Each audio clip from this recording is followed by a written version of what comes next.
রাজধানীর মিরপুর 10 নম্বরে সেখানে সড়ক অবরোধ করে বিক্ষোভ করছে শিক্ষার্থীরা। আমাদের সহকর্মী ফেরদৌস রহমান রয়েছেন সেখানে, বিস্তারিত জানতে যুক্ত হচ্ছি তার সঙ্গে। ফেরদৌস, 10 নম্বরের অবস্থা কেমন একটু জানাবেন?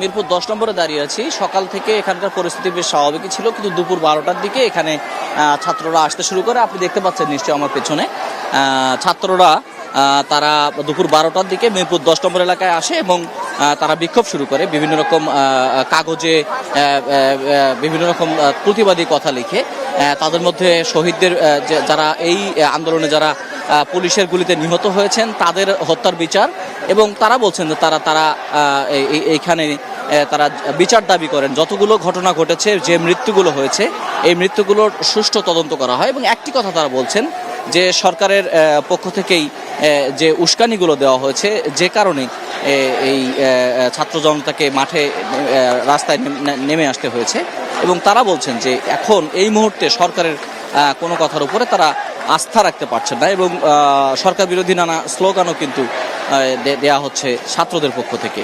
এবং এখানে পুলিশ সদস্যরা ছিলেন, তারা একটু সরে গেছেন। এই মুহূর্তে মিরপুর স্টেডিয়ামের সামনে গিয়ে সেই পুলিশ সদস্যরা অবস্থান নিয়েছেন, আর ছাত্ররা তাদের বিক্ষোভ প্রদর্শন করছে। এবং এখনো পর্যন্ত এই বিক্ষোভটি শান্তিপূর্ণই রয়েছে। তবে বিভিন্ন রকম স্লোগান এখানে আসছে, জাতীয় সঙ্গীত এখানে গাওয়া হচ্ছে, গণসঙ্গীত গাওয়া হচ্ছে।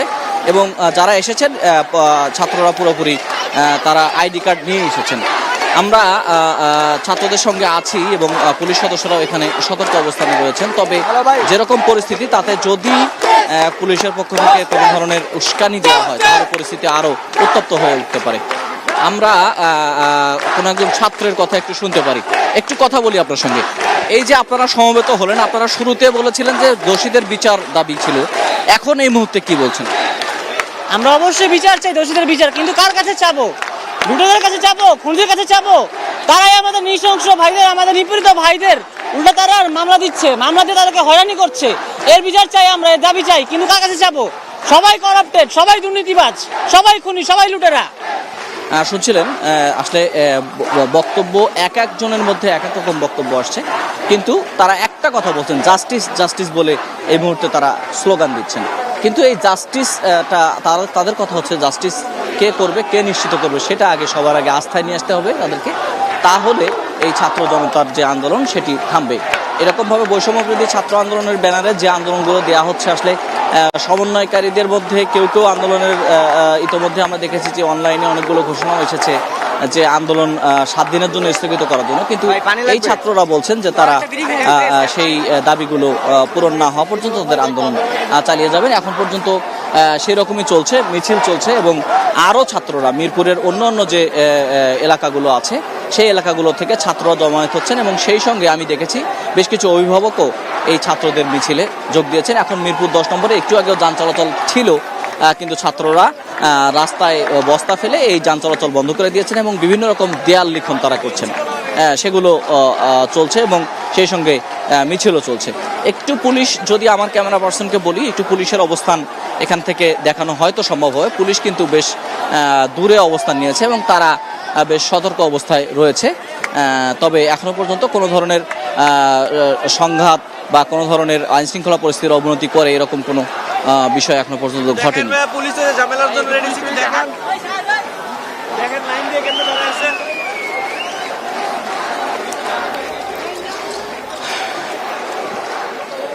মিরপুর 10 নম্বরে যতই সময় গড়াচ্ছে ছাত্রদের জমায়েতটা ততই বাড়ছে।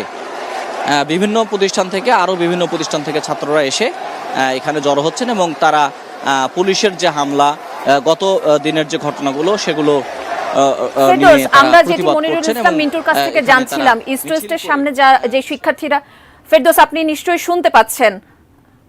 ফেরদৌস, আপনার কাছ থেকে একটু জানতে চাবো যে মনিরুল ইসলাম মিন্টু ইস্ট ওয়েস্টের সামনে থেকে যেমনটি বলছিলেন যে বিক্ষোভ কর্মসূচি শিক্ষার্থীরা বলেছে যে 3টা পর্যন্ত তারা সেখানে অবস্থান করবে ইস্ট ওয়েস্ট ইউনিভার্সিটির সামনে। এখানকার যারা শিক্ষার্থী রয়েছে তারা কি বলছে, কতক্ষণ পর্যন্ত তারা এখানে অবস্থান করবে বা যানবাহন ছেড়ে দেবে কিনা, এমন কোনো আভাস কি পেয়েছে? তারাও সেরকমই বলছেন মুন্নি, কেননা এই ছাত্ররা কিন্তু তারা যে বিক্ষোভ কর্মসূচি করছে, এই বিক্ষোভ কর্মসূচি কোনো বিচ্ছিন্নভাবে নয়। তাদের মধ্যে যারা সমন্বয়কারী আছেন তাদের তাদের যে ঘোষণাগুলো আসছে তারা সেইভাবে করছেন। আমরা একদম ছাত্রের কাছ থেকে আমরা শুনতে পারি আজকে 3টা পর্যন্ত হওয়ার কথা ছিল। আমরা নিশ্চয়ই তাদের একজনের কাছ থেকেই আপনাকে তথ্যটি জানাই। আমরা কথা বলতে চাই একজনের সঙ্গে। আপনাদের এই কর্মসূচি 3টা পর্যন্ত কি হবে না কয়টা পর্যন্ত, কতক্ষণ এক্সটেন্ড করবে? 3টা পর্যন্ত চলবে। 3টা পরে হচ্ছে আমরা পরে আপনার জানাবো যে কতটুকু আগানো যায় বা কি করা যেতে পারে এখানে পরিস্থিতি বুঝে। শহীদ মিনারেও আপনাদের একটা গ্রুপ আছে, তারা যে কর্মসূচি দেবে সেই রকম কর্মসূচি তো আপনাদের? সবাই একসাথে এক কর্মসূচি হবে, আলাদা কোনো কর্মসূচি নাই। যেহেতু আমরা একটা দলে আন্দোলন করতেছি, বৈষম্যবিরোধী ছাত্র আন্দোলন, অন্য কোনো ট্যাগ নেই আমাদের, তো এখানে একটাই হবে, যা হবে সব একসাথেই হবে। বলছিলেন মুন্নি যে ছাত্ররা বলছেন যে তাদের কর্মসূচি হচ্ছে বিক্ষোভ কর্মসূচি, এবং বিক্ষোভ কর্মসূচির নির্ধারিত সময় বিকেল 3টা পর্যন্ত, সেই পর্যন্তই তারা থাকার এখনো পর্যন্ত সিদ্ধান্ত নিয়েছেন, যদি না কোনো ধরনের উস্কানি দিয়ে কোনো পরিস্থিতি এখানে চলে আসে। তবে এখানে কিন্তু পরিস্থিতি যে কোনো মুহূর্তে অবনতি হতেও পারে, এরকম আসলে ঠিক বলা যাচ্ছে না। তো এই হলো মুন্নি মিরপুর 10 নম্বর থেকে আমার কাছে সর্বশেষ পরিস্থিতি। আমরা নিশ্চয়ই এখান থেকে যদি কোনো নতুন কোনো খবর থাকে সেটা আপনার মাধ্যমে আমরা জানানোর চেষ্টা করব। আমরা পরবর্তীতে নিশ্চয়ই আবারও আপনার সাথে যুক্ত হব।